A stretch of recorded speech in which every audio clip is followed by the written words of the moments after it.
Hey everyone, welcome back.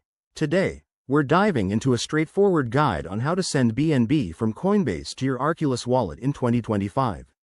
Whether you're looking to secure your assets or prepare for some trading action, this step-by-step tutorial will get you there quickly and safely. Let's jump right in. First things first, make sure you have everything set up.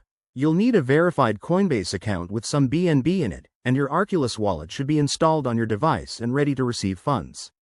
If you haven't done that yet, pause this video and get those sorted. It's crucial for a smooth transfer. Step 1. Log into your Coinbase account using your usual credentials. Once you're in, head over to your portfolio and locate your BNB balance. Click on it to access the withdrawal options.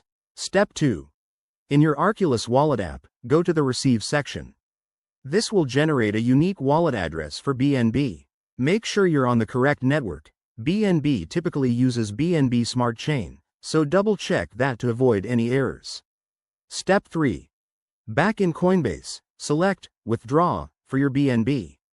Paste the wallet address from Arculus into the destination field. Enter the amount you want to send, and don't forget to review the network fees. They can vary, so keep an eye on your costs. Step 4. Hit Confirm and follow any additional security steps, like two-factor authentication. Coinbase will process the transaction, which usually takes a few minutes. Once it's done, open your Arculus wallet to verify that the BNB has arrived. A quick tip: always verify wallet addresses to prevent scams, and never share your private keys. In 2025, with evolving crypto regulations, ensure your accounts are up to date for seamless transfers. There you have it. That's how you send BNB from Coinbase to Arculus wallet. It's simple once you know the steps, and it puts you in control of your crypto. If you found this helpful, give it a like, subscribe for more guides, and drop your questions in the comments. Thanks for watching, and I'll see you in the next video.